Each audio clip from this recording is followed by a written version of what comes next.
Hello friends, welcome back to our channel Vaibhav academy. आज से हम स्टार्ट करने जा रहे हैं क्लास 10th का एनसीईआरटी मैथ का सोल्यूशन। ठीक है, ये इसमें हमारा जो पहला चैप्टर है, पहले चैप्टर का नाम है हमारा वास्तविक संख्याएं। क्या है? वास्तविक संख्या। वास्तविक संख्या को हम इंग्लिश में कहते हैं रियल नंबर। ठीक है, इससे रियल नंबर हमारा क्या होता है? रियल नंबर होता है हमारा एक संख्याओं का प्रकार होता है, ये होता है टाइप्स ऑफ नंबर। अच्छा ठीक है, हम क्या करेंगे, ये जो हमारा टाइप्स ऑफ नंबर में वास्तविक संख्या आता है, इसको सीखने से पहले हम क्या सीखेंगे कि इसके नंबर्स के हमारे कुछ और टाइप्स होते हैं, कुछ और प्रकार होते हैं, उनको हम पहले जानेंगे जो हमारे इस चैप्टर में यूज होंगे। ठीक है, पहला क्या है हमारे पास? प्राकृतिक संख्याएं। ठीक है, कौन संख्या होती है? पहली संख्या होती है हमारे पास प्राकृतिक संख्याएं। पहली संख्या होती है हमारे पास प्राकृतिक संख्याएं। प्राकृतिक संख्या को इंग्लिश में हम क्या कहते हैं? Natural number. नेचुरल नंबर कहते हैं इनको। नेचुरल नंबर को हम किससे प्रदर्शित करते हैं? नेचुरल नंबर को हम कैपिटल आर से प्रदर्शित करते हैं, नहीं कैपिटल एन से प्रदर्शित करते हैं। तो हम लिख देंगे कैपिटल एन, इसको हम कैपिटल एन से प्रदर्शित करते हैं। कैपिटल आर से तो हम रियल नंबर प्रदर्शित करते हैं, नेचुरल नंबर को हम कैपिटल एन से प्रदर्शित करते हैं। अब नेचुरल नंबर क्या होती है हमारे पास? प्राकृतिक संख्या क्या होती है? प्राकृतिक संख्याएं वे संख्या होती हैं जिन्हें हम अपने जीवन में संख्याओं को या किसी भी वस्तु को, किसी भी चीज को गिनने के लिए यूज करते हैं। जैसे 1 2 3 4 जितनी भी संख्या होती है, ऐसे हमारे पास इनको हम क्या कहते हैं? प्राकृतिक संख्या, इंग्लिश में नेचुरल नंबर कहते हैं। ठीक है, देखिए तो नेचुरल नंबर हमारे पास कौन सी होती है? इसको कैपिटल एन से प्रदर्शित करते हैं। ये कौन कौन सी होती है हमारे पास? जैसे 1 2 3 4 5, ऐसे हमारे पास अनंत तक जितनी भी संख्याएं होती है नेचुरल नंबर होती है। ठीक है, अब आगे नेचुरल नंबर के बाद हम कुछ संख्याओं सीखेंगे। कौन कौन सी संख्या सीखेंगे? भाज्य संख्याएं। ठीक है, तो भाज्य संख्या सीख लेते हैं। भाज्य संख्याएं, भाज्य संख्याएं, भाज्य संख्या हमारे पास कौन कौन सी संख्या होती है? भाज्य संख्याएं वे संख्याएं होती हैं जो स्वयं से विभाजित होती हैं, एक से विभाजित होती हैं और अन्य किसी भी संख्या से विभाजित होती है। जैसे हमारे पास है 2, जैसे हम लेते हैं 4 लेते हैं। ठीक है, तो 4 हमारा क्या है? एक भाज्य संख्या है। 4 हमारा किससे विभाजित होगा? 4 को अगर हम 1 से विभाजित करेंगे तब भी विभाजित हो जाएगा। 4 को अगर हम 4 से विभाजित करेंगे तब भी ये विभाजित हो जाएगा। और अगर 4 को हम 2 से विभाजित करते हैं तब भी ये विभाजित हो जाएगा। ठीक है, तो हमने अभी क्या बताया? वे संख्याएं जो एक से विभाजित हो, स्वयं से विभाजित हो और अन्य किसी संख्या से भी विभाजित हो जाए, उन्हें हम क्या कहते हैं? भाज्य संख्याएं कहते हैं। ठीक है, तो हम इसकी रिपीटेशन लिखते हैं। वे संख्याएं, वे संख्याएं, वे संख्याएं जो स्वयं, जो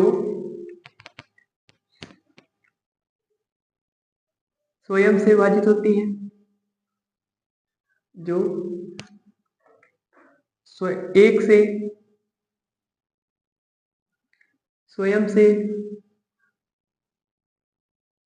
व अन्य किसी भी संख्या से विभाजित होती है, व अन्य संख्याओं से, अन्य संख्या से, अन्य संख्या से भी विभाजित, विभाजित, विभाजित होती है, होती है। क्या कहलाती है? भाज्य संख्याएं, भाज्य संख्याएं। और भाज्य संख्याएं कौन कौन सी होती है हमारे पास? जैसे देख लेते हैं हम, एग्जाम्पल क्या है इनके हमारे पास। जैसे जैसे हमारे पास 1 है, तो 1 तो केवल 1 से विभाजित होगा, अन्य किसी भी संख्या से विभाजित नहीं होता है। ठीक है, और क्या होता है? जैसे 2 ले लेते हैं, 2 हमारा स्वयं से विभाजित होता है और अन्य किसी संख्या से विभाजित नहीं होता है। और जैसे अब 3 ले लेते हैं, 3 हमारा क्या होता है? 3 भी स्वयं से विभाजित होता है, 1 से विभाजित होता है, वो और किसी संख्या से विभाजित नहीं होता है। उसी तरह से हम 4 को लेंगे, तो 4 क्या होता है हमारा? स्वयं से भी विभाजित होता है, 1 से भी विभाजित होता है और अन्य संख्या से भी विभाजित होता है। तो 4 हमारा क्या हो जाएगा? 4 हो जाएगा हमारा भाज्य संख्या। ठीक है, इसी तरह से लेते हैं 5 को। 5 हमारा क्या होता है? 5 जो होता है हमारा स्वयं से विभाजित होता है और 1 से विभाजित होता है और अन्य किसी संख्या से विभाजित नहीं होता है। तो ये हमारी क्या हो जाएगी? अभाज्य संख्या हो जाएगी। और जैसे लेते हैं हम 6। 6 क्या होता है? 6 हमारा स्वयं से विभाजित होता है, 1 से विभाजित होता है तथा अन्य संख्या से भी विभाजित हो जाता है। 6 क्या होगा हमारा? भाज्य संख्या हो जाएगा। इसी तरह से 7 नहीं होता है, 8 होता है, 9 भी भाज्य संख्या होती है क्योंकि 9 क्या होता है? 3 से विभाजित हो जाता है और किससे विभाजित होता है? स्वयं से विभाजित हो जाता है और 1 से भी विभाजित हो जाता है। तो ये हमारा क्या हो जाएगा? 9 हो जाएगा हमारी अभाज्य संख्या है, भाज्य संख्या हो जाएगा। ठीक है, इसी तरह से जितनी संख्या होती हैं जो स्वयं से विभाजित हो, 1 से विभाजित हो तथा अन्य संख्या से विभाजित हो, उन्हें हम क्या कहते हैं? भाज्य संख्याएं। अच्छा, एक संख्या और होती है हमारे पास, संख्या का प्रकार दूसरा होता है, एक होता है अभाज्य संख्या। अभाज्य संख्याएं। ठीक है, तो अभाज्य संख्याएं कौन कौन संख्या होती है? अभाज्य संख्याएं वे संख्याएं होती है जो 1 से विभाजित हो, स्वयं से विभाजित हो तथा उसके सिवाय अन्य किसी भी संख्या से विभाजित ना हो, उन्हें क्या कहते हैं? अभाज्य संख्याएं। ये टोटल इसका उल्टा होता है। जो भाज्य संख्याएं होती है 1 से विभाजित होती है, स्वयं से होती है तथा अन्य संख्या से विभाजित होती है। लेकिन जो हमारी अभाज्य संख्या होती है वे संख्या होती है जो 1 से विभाजित होती है, स्वयं से विभाजित होती है तथा अन्य किसी संख्या से भी विभाजित नहीं होती है। ठीक है, इसकी डिफिनेशन लिखेंगे, वे संख्याएं जो 1 से विभाजित होती है, लिखते हैं जो 1 से विभाजित होती है, 1 से विभाजित होती है और स्वयं से विभाजित होती है। पहले देंगे तथा 1 से विभाजित होती है, स्वयं से विभाजित होती है, स्वयं से विभाजित होती है। आगे लिखेंगे तथा अन्य किसी भी संख्या से विभाजित नहीं होती है। ठीक है, तथा अन्य किसी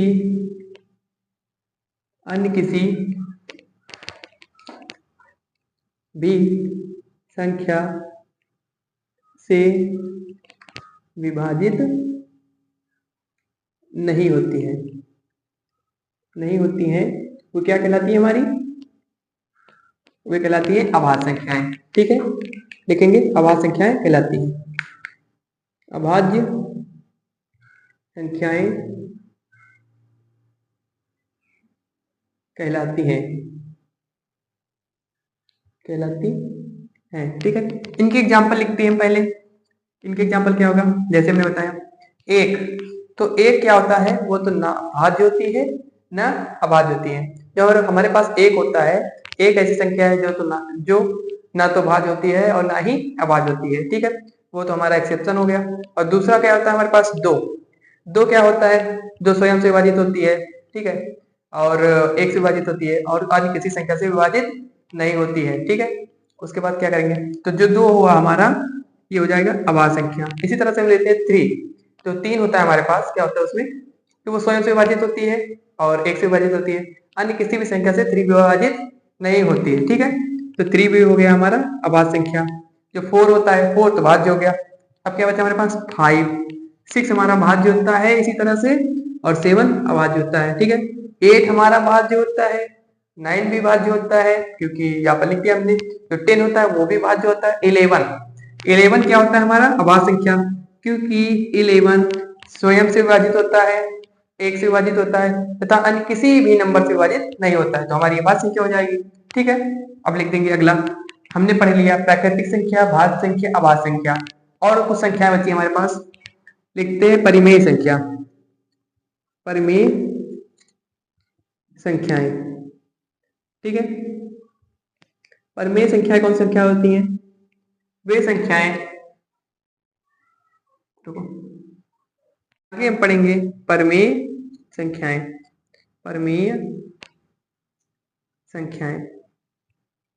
ठीक है, तो परमेय संख्या कौन सी संख्या होती है? परमेय संख्याएं वे संख्या होती है जो p बाई क्यू के रूप में लिखी जा सकती है। क्या कहलाती है? हमारी परमेय संख्या कहलाती है। ठीक है, अब देखिए इसकी डिफिनेशन क्या होगी, लिखेंगे वे संख्याएं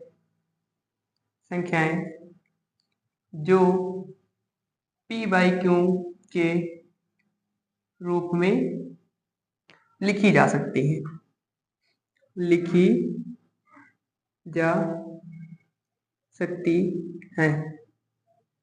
क्या कहलाती है? हमारी परमेय संख्याएं। परमेय संख्याएं कहलाती है,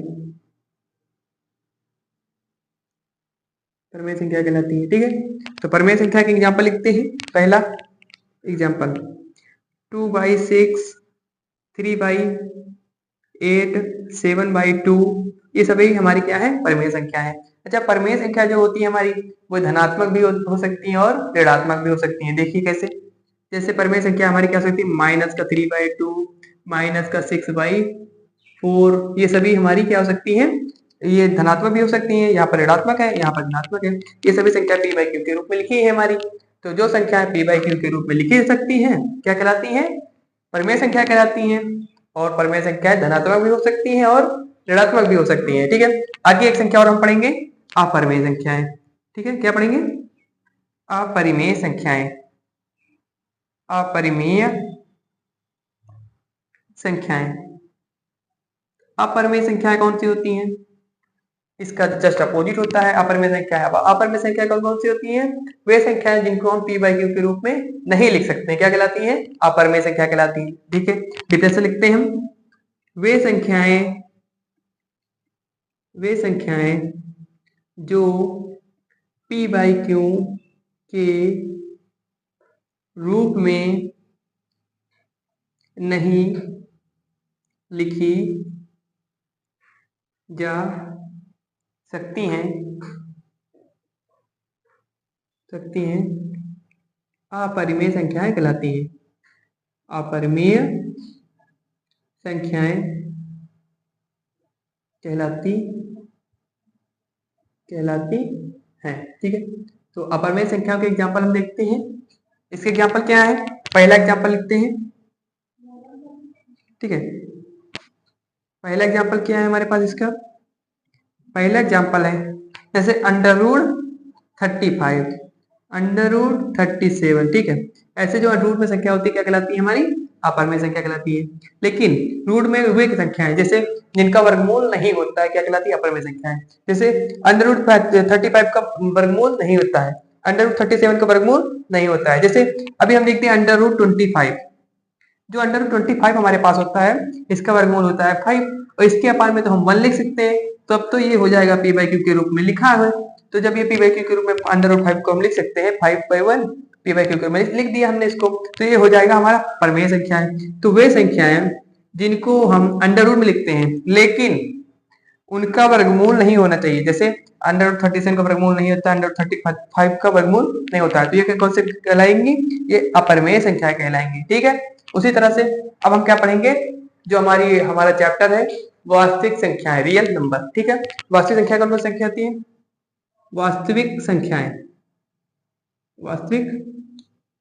संख्याएं, ये हम यहाँ से चैप्टर स्टार्ट कर रहे हैं, हो गया वास्तविक संख्याएं। तो वास्तविक संख्या में क्या होता है कि वे संख्याएं होती हैं, ये सभी संख्याएं, जितनी भी संख्याएं हम पढ़ते हैं, संख्याओं के जितने भी प्रकार होते हैं, उन सभी को अगर हम एक जगह सम्मिलित कर ले तो क्या कहलाएगा?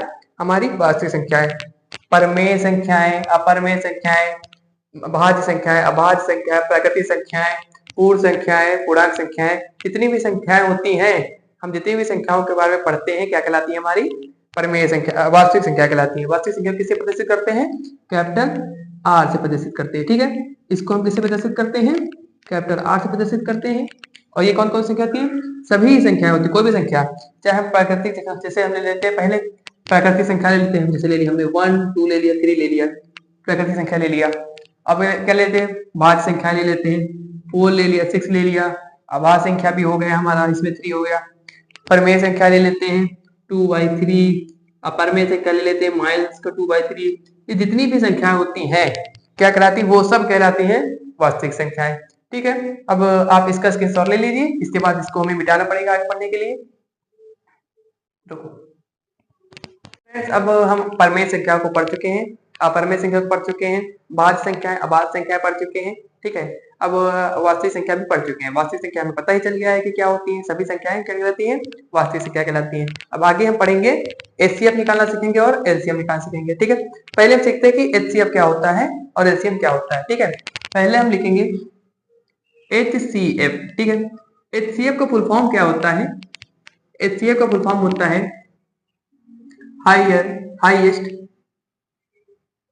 Highest common factor. क्या होता है, हाईएस्ट कॉमन फैक्टर। ठीक है, इसका फुल फॉर्म होता है फैक्टर। इसको हिंदी में क्या कहते हैं, इसको हिंदी में कहते हैं महत्तम समापवर्ती। क्या कहते हैं, महत्तम, इसको यहां पर लिख देते हैं, हिंदी में कहते हैं महत्तम समापवर्ती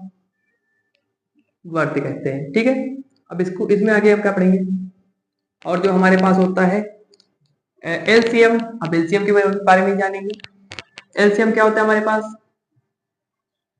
ठीक है, एलसीएम होता है, एलसीएम का फॉर्म होता है हमारे पास लीस्ट कॉमन मल्टीपल। क्या होता है, लीस्ट कॉमन मल्टीपल। ठीक है, और इसको हिंदी में क्या कहते हैं, इसे हिंदी में कहते हैं लघुत्तम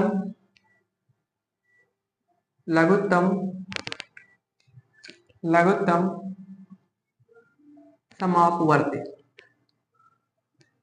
लघुत्तम समापवर्ती कहते हैं। ठीक है, अब इसमें अब क्या करेंगे, अब हम दो संख्याएं लेंगे कोई, और उसमें एलसीएम और एचसीएफ दोनों निकालेंगे। ठीक है, जैसे हम कोई संख्या लेते हैं 6 और 20 ले लेते हैं। ठीक है, हमें क्वेश्चन कैसे दिए जाएंगे इस चैप्टर में, जैसे दे दिया जाएगा 6, जैसे क्वेश्चन दिया जाएगा हमें, ठीक है, क्वेश्चन दे दिया जाएगा 6 और 20 दे दिया जाएगा, कहा जाएगा हमसे कि इसका एचसीएफ और एलसीएम निकाल लिए। ठीक है, क्या कहा जाएगा, एचसीएफ व एलसीएम ज्ञात कीजिए। ठीक है, तो इसका एलसीएफ और एलसीएम कैसे निकालेंगे, ये कुछ इस तरह से निकालेंगे हम।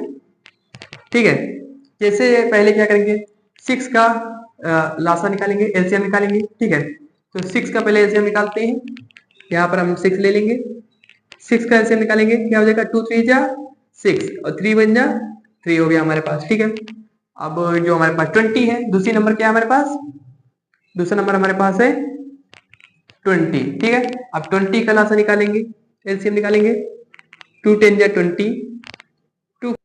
चलो आगे हम इसमें क्या करेंगे, ये हमारे पास लिखा हुआ है 20 का हम एक बार फिर से निकालते हैं, देखेंगे ये होता है 2 10 जा 20 और 2 5 जा 10 और 5 1 जा 5। ठीक है, तो 2 के जो हमारे पास फैक्टर है, 6 के फैक्टर कौन कौन से हैं, 2 है और क्या है 3 है। ठीक है, अब सुनिए, ये जो 20 है, 20 का फैक्टर कौन कौन से है हमारे पास, 2 है, दूसरा 2 है और 5 है। ठीक है, तो इसमें एचसीएफ और एलसीएम हमें निकालना है। ठीक है, तो इसका एचसीएफ क्या होगा, 6 और 20 का एचसीएफ क्या होगा। ठीक है, एचसीएफ पे हम क्या करते हैं, जो चीजें दोनों चीज के फैक्टर में, जो संख्याएं दोनों संख्याओं के 6 और 20 दोनों के फैक्टर में कॉमन हो, वो क्या होगा हमारा, वो होगा हमारा एचसीएफ। जैसे देखिए ये हमारे पास 2 लिखा हुआ है, 2 इसमें भी है और इसमें भी है, तो 2 हमारा क्या हो गया, एचसीएफ हो गया। ठीक है, इसी तरह से हमें एलसीएम निकालना है। एलसीएम, एलसीएम क्या क्या होती है, एलसीएम वे संख्या होती है जो दोनों में कॉमन हो, पहले उनको एक बार लिख लेते हैं, दो दोनों में कॉमन है, 2 को लिख लिया, एक बार लिख लिया। अब हमारे पास जो संख्याएं बची हैं उनको भी लिखेंगे, जैसे 3 बचा है, इसमें 2 बचा है, इसमें ये 5 बचा है, इस 3 को लिख लिया, इस 2 को लिख लिया, इस 5 को लिख लिया, इन दोनों को मल्टीप्लाई करेंगे। ठीक है, 2 3 जा 6 होगा, 6 2 जा 12 होगा, और 12 5 जा कितना होगा, 60 होगा। ठीक है, तो ये जो हमारा 6 है और 20 है, दोनों का एचसीएफ क्या होगा, एचसीएफ होगा हमारे पास 2 और एलसीएम क्या होगा, एलसीएम निकलेगा हमारा 60। ठीक है, इस तरह से हम एचसीएफ और एलसीएम निकाल लेंगे। ठीक है, अब हमें पढ़ना है कि एचसीएफ और एलसीएम में संबंध क्या होता है। ठीक है, तो अब लिखेंगे हम एचसीएफ व एलसीएम में संबंध। अगली हेडिंग हमारे पास है, अगली हेडिंग है एचसीएफ व एलसीएम में संबंध। ठीक है, इसमें क्या होता है, क्या संबंध होता है एचसीएफ और एलसीएम में, देखते हैं। एचसीएफ और एलसीएम में संबंध ये होता है कि जो हमारा एचसीएफ होता है किसी संख्याओं का, किसी दो संख्याओं का, और एलसीएम होता है उनका जो मल्टीप्लिकेशन होता है, उनका जो गुणा होता है, वो जो पहली संख्या और दूसरी संख्या दोनों संख्याओं के मल्टीपल के बराबर होता है। जैसे पहली संख्या मल्टीपल में दूसरी संख्या, ठीक है, संख्या। देखिए जो हमारा एचसीएफ होता है और एलसीएम होता है, जो हमारा एचसीएफ होता है और एलसीएम होता है, उनको जैसे कोई हमारे पास दो संख्याएं हैं, उन दोनों संख्याओं का जैसे हमने अभी लिया था 6 और 20, तो इन दोनों का जो एचसीएफ होगा और एलसीएम होगा उनका हम मल्टीप्लाई करें, और जो दोनों संख्याएं आपस में होती हैं उनका मल्टीप्लाई करें, तो हमारा क्या होगा, दोनों आपस में बराबर आएंगे। ठीक है, जैसे ले लेते हैं हम इसी को एग्जांपल ले लेते हैं। जैसे हमारा जो एचसीएफ था इसका 6 और 20, ठीक है, तो 6 और 20 का एचसीएफ क्या था पहले लिखते हैं। इसका एचसीएफ था 2, ठीक है, एलसीएम कितना था इसका 60 था। ठीक है, अब जो पहली संख्या थी हमारे पास क्या थी, पहली संख्या थी 6 थी हमारी पहली संख्या, दूसरी संख्या क्या थी 20 थी ना, लिख दिया हमने, पहली संख्या हो गई दूसरी संख्या हो गई। ठीक है, आगे क्या करेंगे, अब देखिए अगर इन दोनों को हम मल्टीप्लाई करते हैं तो ये दोनों आपस में इक्वल आएंगे। जैसे 6 2 जा 120 और इधर भी आ जाएगा 6 2 जा 120, 6 का 20 मल्टीप्लाई करेंगे हो जाएगा 120, और इधर 60 का 2 में मल्टीप्लाई करेंगे 120 हो जाएगा, दोनों इक्वल आ गए। इस तरह से जो ये संबंध होता है एचसीएफ और एलसीएम में क्या होता है, एचसीएफ का मल्टीप्लाई एलसीएम में करेंगे, जिन दो संख्याओं का एचसीएफ निकालेंगे और एलसीएम निकालेंगे तो उनका मल्टीप्लाई, और पहली संख्या दूसरी संख्या दोनों संख्याओं का मल्टीप्लाई, दोनों इक्वल में क्या होंगे, बराबर होंगे। सो फ्रेंड्स आई होप आपको समझ में आया होगा ये एचसीएफ और एलसीएम। अब हम कल से क्या स्टार्ट करेंगे, कल से हम एक्सरसाइज 1.1 स्टार्ट करेंगे। ठीक है, थैंक यू। तो फ्रेंड्स आपको हमारा ये वीडियो समझ में आया होगा, और कल से हम एक्सरसाइज 1.1 को स्टार्ट करेंगे। अगर आपको समझ में आया हो तो हमारी वीडियो को लाइक कीजिए एंड चैनल को सब्सक्राइब कीजिए। Thank you.